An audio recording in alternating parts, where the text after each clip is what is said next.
नमस्कार दोस्तों, मैं जनक सिंह जाला एक बार फिर से आपका स्वागत करता हूं मेरी YouTube चैनल जर्नी मास्टर में। दोस्तों, गुजरात एक ऐसी भूमि है जहां पर कई सारे संत और महात्मा हो गए। ऐसे संत महात्माओं का नाम याद करने से ही मन में एक अजीब सी शांति छा जाती है। ऐसे ही एक संत थे जिनको राष्ट्र संत की उपाधि प्राप्त हुई, जिन्होंने भक्ति के पंथ के साथ देश की भी सेवा की। जी हाँ दोस्तों, मैं बात कर रहा हूं बाबा बजरंग दास और बगदाना धाम की।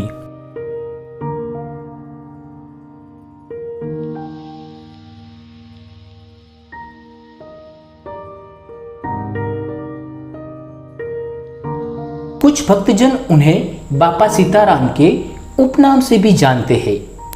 आज लोग बाबा सीताराम की भक्ति में इस कदर डूबे हैं कि सौराष्ट्र के हर गांव में आपको बाबा की मढुली यानी कि बाबा के स्थानक के अवश्य दर्शन होंगे।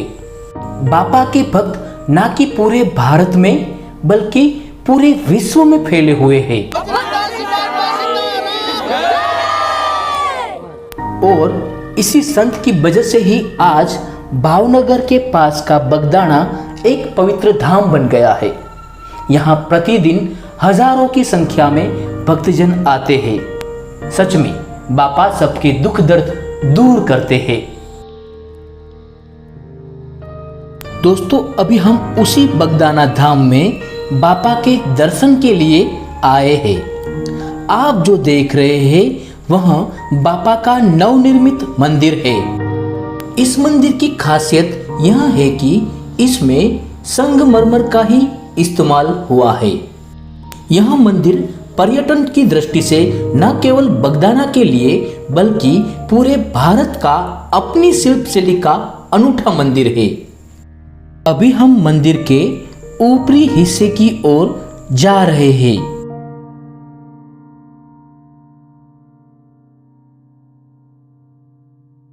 राजस्थान से लाए गए पत्थरों से इस मंदिर का निर्माण किया गया है।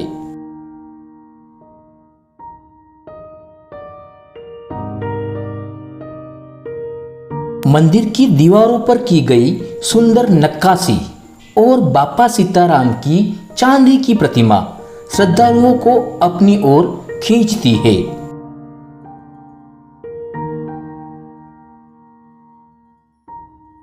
दोस्तों, इस वीडियो के माध्यम से मैं बाबा सीताराम के जन्म से जुड़ी कुछ बातें भी शेयर करना चाहूंगा। यह बात है साल 1906 की। भावनगर के अधिवाड़ा गांव में हीरदास जी और शिव कुंवरबा नाम से एक रामानंदी परिवार रहता था। शिव कुंवरबा गर्भवती थी और मायके जा रही थी। रास्ते में उन्हें प्रसव पीड़ा हुई। बगल में एक हनुमान जी का मंदिर था। कुछ औरतें शिव कुंवरबा को उस मंदिर की चौखट पर ले आई और देखते ही देखते उस मंदिर में मंत्रोच्चार और घंटारव होने लगा। ऐसे शुभ दिन पर एक बच्चे का जन्म हुआ। रामानंदी साधु होने के कारण उस बच्चे का नाम भक्तिराम रखा गया। बाद में वही भक्तिराम बाबा सीताराम के नाम से जगविख्यात हो गए। जैसा कि नाम से ही पता चलता है कि भक्तिराम को भक्ति से अपार प्रेम था। उन्होंने सिर्फ दूसरी कक्षा तक ही अध्ययन किया। 11 साल की आयु में उन्होंने गुरु सीताराम बापू से दीक्षा ग्रहण की और समाधि में लीन हो गए। उनको परम तत्व और योग सिद्धि का साक्षात्कार हुआ।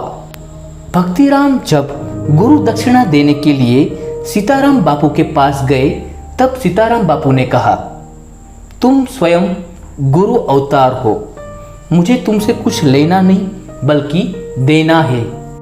भक्तिराम ने कहा, यदि आप वास्तव में ही मुझे कुछ देना चाहते हैं तो मुझे ऐसा मंत्र दे कि राम नाम का जप हमेशा मेरे मुख पर चलता रहे।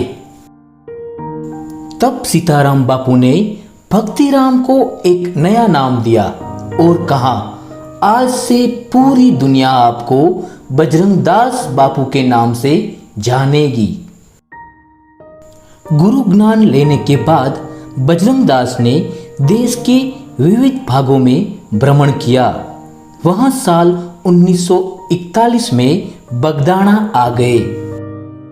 यहाँ पर उन्हें 5 मूल तत्व मिले: बगदाना गांव, बगड़ नदी, बगड़ेश्वर महादेव, बगदालम ऋषि और बगदालम कुंड। बापा को यह स्थान पसंद आ गया। 1951 में उन्होंने यहाँ पर एक आश्रम की स्थापना की। 1959 में उस आश्रम में अन्न क्षेत्र शुरू हुआ।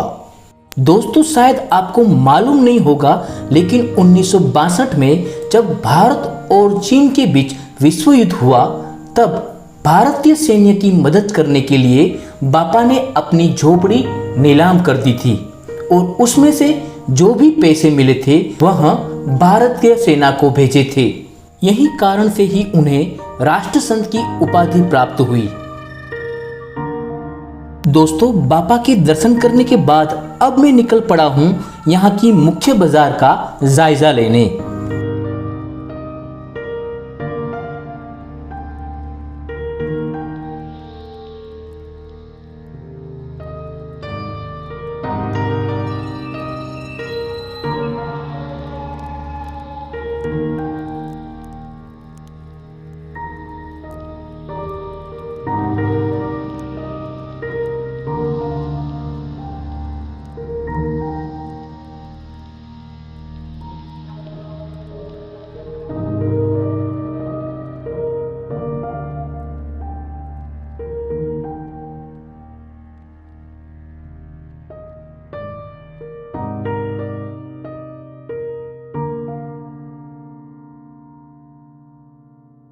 यह है मंदिर का रात का नजारा।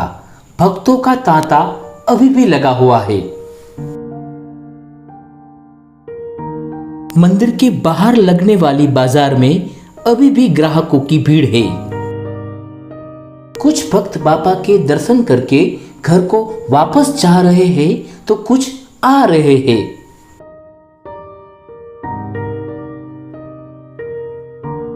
यहाँ पर आपको बापा के प्रसाद के साथ साथ कई सारी चीज वस्तुएं मिल सकती है, जैसे कि हर छोटी छोटी दुकानों में दिख रही है।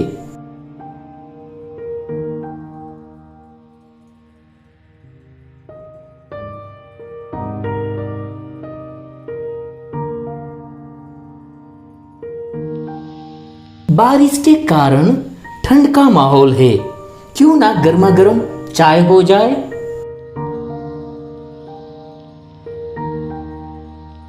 अभी हम बापा के पुराने मंदिर, उनकी चरण पादुका और समाधि मंदिर के दर्शन के लिए वापस अंदर आए हैं।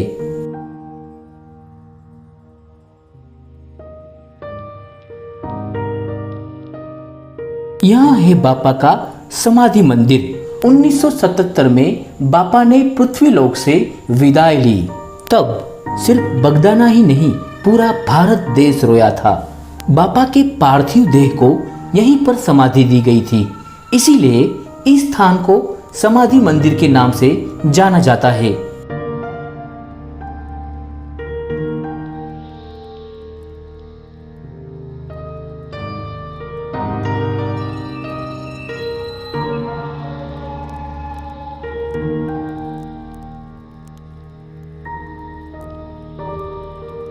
दोस्तों, ये सभी ऐसी चीज वस्तुएं हैं जिसका प्रयोग बापा अपने रोजमर्रा के जीवन में करते थे, जिसमें से कुछ बर्तन भी है, बापा का रेडियो भी यहाँ पर है और बापा ने जो भी कपड़े, जो भी बंडी, जो भी कोटी पहनी थी वो भी यहाँ पर संभाल के रखी गई है।